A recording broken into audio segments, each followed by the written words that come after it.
이 디자인을 천직이라고 생각해왔고 외길 인생을 쭉 걸어왔고 그리고 다시 태어나도 뿐만이 아니라 계속 기대를 많이 하고 있어요. 재미있는 세상이 펼쳐질 것 같아서.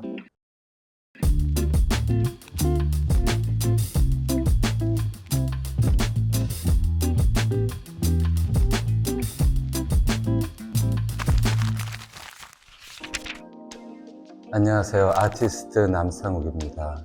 손으로 그림을 그리는 이제 원화 단계에서부터 시작을 해서 애니메이션 회사, 게임 회사, IT 회사를 거쳐왔고요. 그다음에 이제 그 2D 디자인에서 시작해서 3D 디자이너, 애니메이터, 디자인 총괄, 아트 디렉터로 일해왔고 현재는 프리랜서로 활약 중입니다.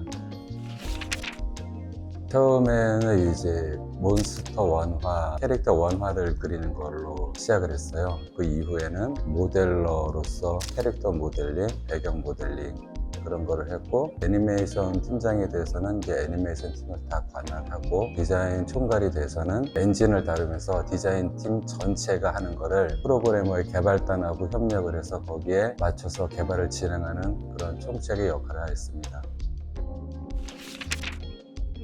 프로젝트를 성공적으로 이끌기 위해서는 총괄 아트 디렉터라면 팀원들의 크리에이티브를 끌어낼 수 있는 게 가장 중요하다고 생각해요. 왜냐하면 디자인 총괄 정도 됐으면 각 분야에 대한 전문적인 기술적인 사항과 그 실습 능력도 다 있어야 되고 리더십도 다 있어야 되지만 가장 중요한 거는 이제 팀원들이 일하고 싶은 분위기, 자기의 어떠한 각각의 크리에이티브를 다 돌출해내서 그거를 하나로 조합해서 아우를 수 있는 그러한 역할을 하는 게 가장 중요하다고 생각합니다. 그렇지 못할 경우에는 인원 대비 시간 대비 많은 루즈가 발생을 하고요. 각각의 크리에이티브로 서로 끌어낼 수 있는 그러한 업무 환경과 분위기 속에서 일이 진행이 되면은 기대 이상의 효과가 나오는 것을 여러 번 느낄 수 있기 때문입니다. 팀원들한테 항상 업무 지시를 할 때 저 같은 경우에는 항상 이 작업하는 팀원들에게 내가 지시한 것 이외에 더 좋은 방안이 있거나 그럼 항상 건의하라고 말했고 그런 것이 올 때마다 전체의 틀을 흐트러지지 않는 범위 안에서 그거를 다 아우르면은 시너지 효과라고 하잖아요. 그런 것이 발생해서 더 좋은 완성도 높은 결과물을 얻어냈던 것 같습니다.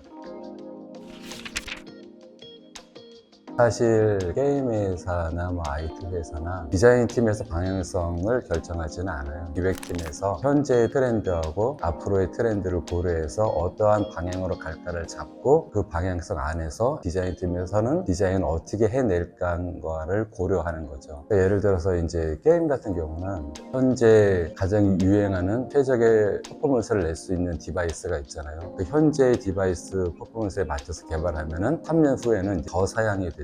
그렇게 되면은 개발의 상당 부분을 다시 다 뜯어 고쳐야 되는 상황이 되기 때문에 앞으로 오픈했을 때 디바이스의 성능이라고 해야 될까 그런 것도 고려해야 되고 얼마큼의 제품이 나와서 어느 정도의 퍼포먼스를 차지할 수 있는지 거기에서 우리만의 독창성을 우리만의 경쟁력을 뭘 가져갈 수 있는지를 기획단에서 많이 고민을 하고 물론 기획단만의 고민은 아니고 이제 각 리더들끼리 모여서 회의도 같이 고민도 하고 거기에서 결정된 거에 대해서 디자인에서는 우리만의 어떤 좀 더 차별화된 거를 만들어낼 수 있을까 그런 부분에 대해서 많이 공부도 하고 서치도 하고 그렇게 진행이 되죠. 아트 스타일은 현재 너무 많이 나왔어요. 포화 상태라고 할 정도로 지금까지 전혀 볼 수 없었던 완전히 새로운 창작물은 아마 어려울 거예요. 기존에 있었던 거에 좀 더 업그레이드 되는 디자인들이 많이 나올 거고 게임 쪽이나 IT 쪽에 있는 이 디지털 분야에 있는 디자이너들은 항상 고려해야 될 게 디바이스의 퍼포먼스예요. 스마트폰이 처음 나왔을 때 성능이 낮았단 말이에요. 그러다 보니 고사양의 게임들을 만들 수 없었고 차츰 성능이 올라가면서 그에 걸맞는 거를 만들어낼 수 있었고 중요한 점을 차지하는 부분은 각각의 디바이스가 구현할 수 있는 그 한계치 내에서 디자이너도 구현할 수 있는 한계치가 정해지는 거예요. 디자이너가 내가 뭐 하고 싶다 그래서 막 무한대의 것을 만들어낼 수는 없는 거고 그 제약 안에서 폴리곤 숫자라든가 텍스처링의 사이즈라든가 아니면 뭐 텍스처의 종류라든가 그런 것들을 다 적용을 해가지고 만들어낼 수 있는 거기 때문에 그것에 기반을 해서 거기에 맞춰서 만들어야 되는 것이 가장 중요하다고 생각합니다. 공부는 이제 회사에서 시켜주는 건 아니고 자기 스스로 개인 작품을 많이 만들어야 되고요. 특히 게임 같은 경우는 타 게임을 하면서 보고 체험하는 게 많은 도움이 되는 거죠. 피드백을 갈 때 가장 중요하게 생각하는 거는 내 고집만을 부리면 안 되고 왜 이러한 피드백이 왔나 거기에 대해서 이해도가 있어야 돼요. 피드백을 무조건 100%다 받아들이는 것도 말은 안 돼요. 피드백이라는 게 그 결과물이 나오기 위한 기획의 의도라는 게 있잖아요. 대부분의 결과물들은 기획 의도를 바탕으로 두고 만들어진 거란 말이에요. 피드백을 주는 사람 입장에서는 그러한 전제 조건이 완전히 다 배제된 상태에서 자기만의 시각적인 느낌을 가지고 피드백을 주는데 그거는 전체의 흐름에 있어서 맞지 않는 경우도 많거든요. 그렇기 때문에 무조건 다 받아들일 수는 없고 그렇다고 무조건 다 배척할 수도 없고 피드백의 내용을 잘 받아들여 가지고 전체 틀 안에서 벗어나지 않는 선 안에서 받아들이는 건 받아들여야 돼요. 그리고 또 절대 안 받아들여서는 안 돼요. 왜냐하면 그 유저의 입장도 반영이 돼 있기 때문에 그 범위 안에서 받아들이는 것이 가장 좋죠.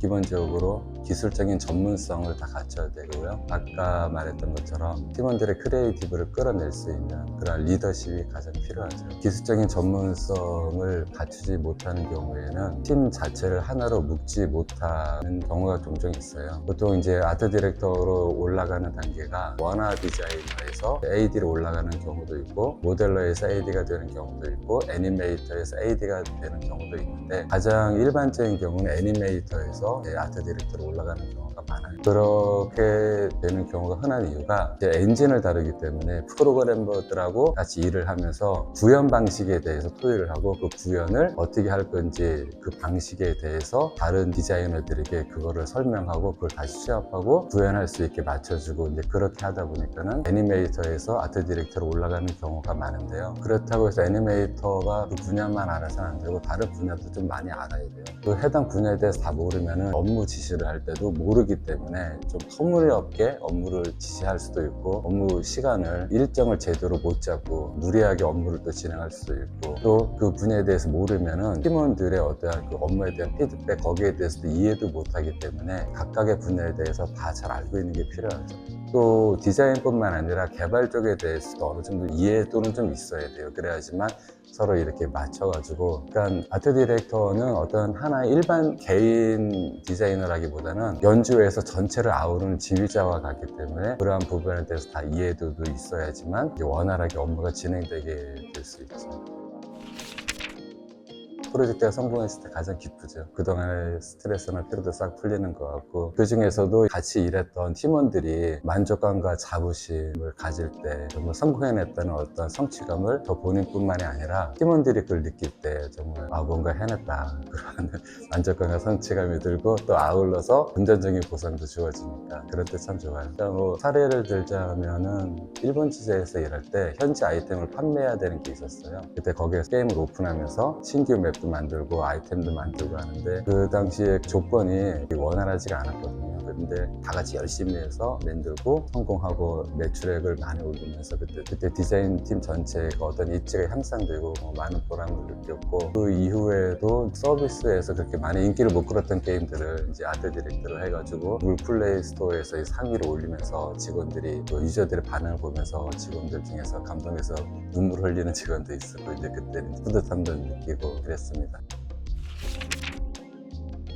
앞으로 아트 디렉터의 전망은 더욱더 중요해지겠죠. 왜냐하면 AI가 기존의 업무 프로세스를 완전히 다 뒤바꾸는 것 같아요. 특히 3D 분야에서는 모델러, 매퍼, 리깅 단계, 애니메이션, 이펙트 여러 가지 단계가 있었는데 이제 그러한 기존의 업무 프로세스가 완전히 다 뒤집어지고 실시간 AI 렌더링이라든가 실시간 업스케일링 같은 게 되면은 여러 명의 작업자가 필요 없고 디자인 전체를 총괄하는 사람과 그 서포트하는 몇 명만 가지고 그동안 몇십 명이 만들어냈던 것들을 다 만들어낼 수 있을까는 거기에서 가장 중요한 거는 더 이상 기술적인 스킬이라든가 기술적인 전문성보다는 미적 감각, 전체 완성도 있고 퀄리티 높은 완성품을 만들어낼 수 있는 디자인 리더의 감성, 감각 그러한 게 더욱더 중요해지니까는 그리고 또 현재 지금까지에는 수많은 제약이 있었어요. 아까 말씀드렸던 것처럼 폴리건 수의 제약이라든가 리소스의 제약 이제 그러한 모든 제약이 다 사라지고 사라지고 내가 구현할 수 있는 거를 마음대로 구현할 수 있는 그러한 시대가 이제 머지 않은 것 같아요. 지금까지 볼 수 없었던 아주 고퀄리티의 영상이나 게임들이 나올 것이고 기존 디바이스라든가 어떤 제약 조건을 뛰어넘는 것이 되기 때문에 더욱더 부각되는 사람 역량이 더욱더 알려지고 더욱더 좋은 결과물이 나오게 되니까는 아트 디렉터 역할이 더욱더 커지는 단계가 될 것 같습니다.